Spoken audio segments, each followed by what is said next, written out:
Hi, everyone. Thanks so much for joining us here on the Daily Racing Forum YouTube. I'm Gino Buccola alongside Ashley Mailloux, producer Lucia pulling the strings behind the scenes as we get you ready for a couple big races out at Oaklawn Park this weekend. First up, it's the Count Fleet Sprint Handicap. Let's take a look at the field for this one. I will say, Ashley, you and I are taking care of the Oaklawn previews this weekend. We see some nice horses running. I just don't know if we're going to be able to get a whole lot of value because a horse like Booth is very, very sharp right now in great form. We're going to see Torpedo Anna, the reigning horse of the year, a little later at Oaklawn. So while I do think there are some talented runners, in particular Booth, in this field, I had a hard time getting the value or getting a little creative in here. I feel like he's the horse to beat.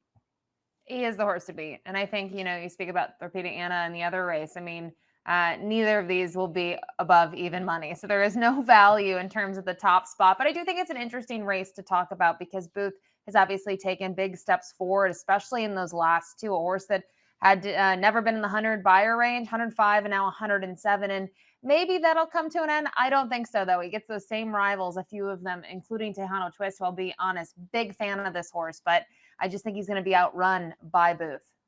And as the case, as we see a lot of horses running around this time of the year, maybe these horses are prepping for a big race in about a month or so on Derby and Oaks weekend. There's a lot of big undercard races. We could see Booth in a graded stakes that weekend. Let's take a look at the Timeform US pace projector. What makes it hard for me, Ashley, when I'm trying to beat a heavy favorite is also when they have the type of running style that Booth does in a race like this, where he's quick and doesn't seem like there's that much other early speed in here either. I think Rivet is honest and he can really go. But if Booth wants to, I think he could be on the lead or he could be sitting just off pretty comfortably.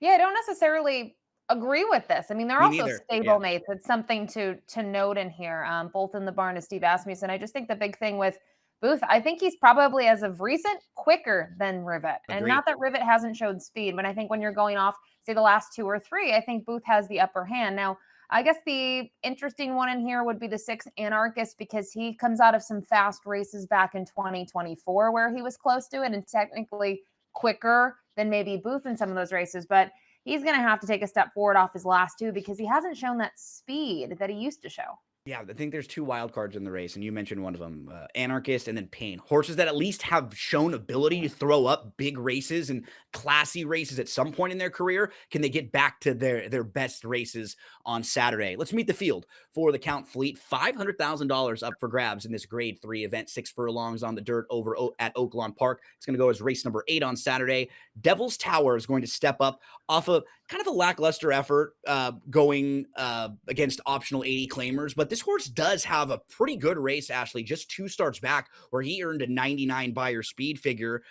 So I do have some mixed feelings because you look at the horse's overall body of work, sure loves to win races. He's an 18-time winner in 41 career starts. So I do think this is a horse who could absolutely hit the board. He's just coming off a race that was a little bit disappointing.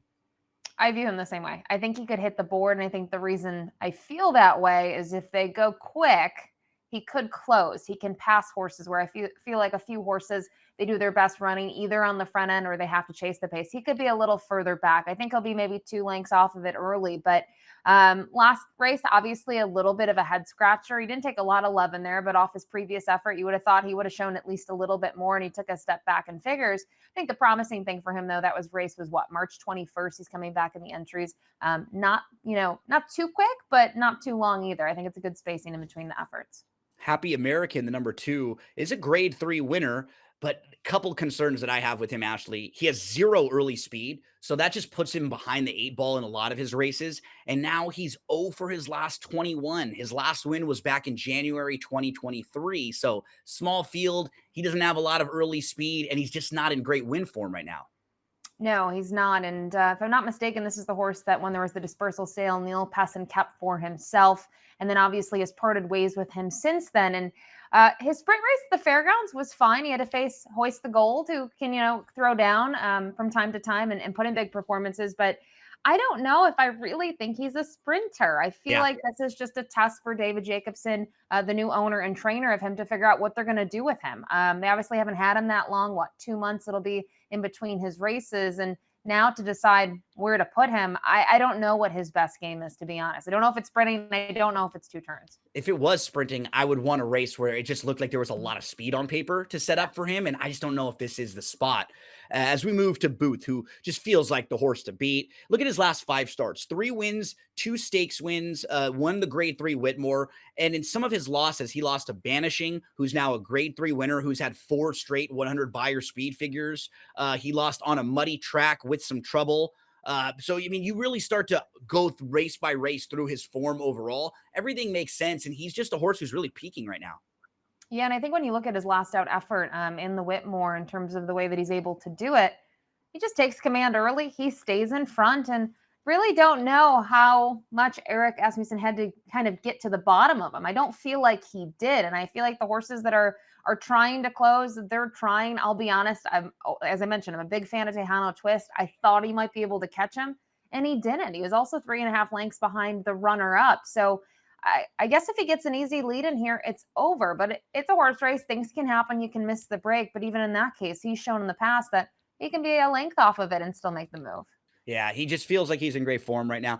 If there were other speed in this race, if it was 7 furlongs, those would be reasons that I would really like poke holes in him. But at 6 furlongs in a race like this, he really should be able to dictate things up front. Tejano Twist, we just saw in that backtrack, he's a Grade 3 winner. He was third in this race back in 2023, runner up in this race last year. You sort of know what you're going to get from him, Ashley. He's going to come running late. He just doesn't have any early speed.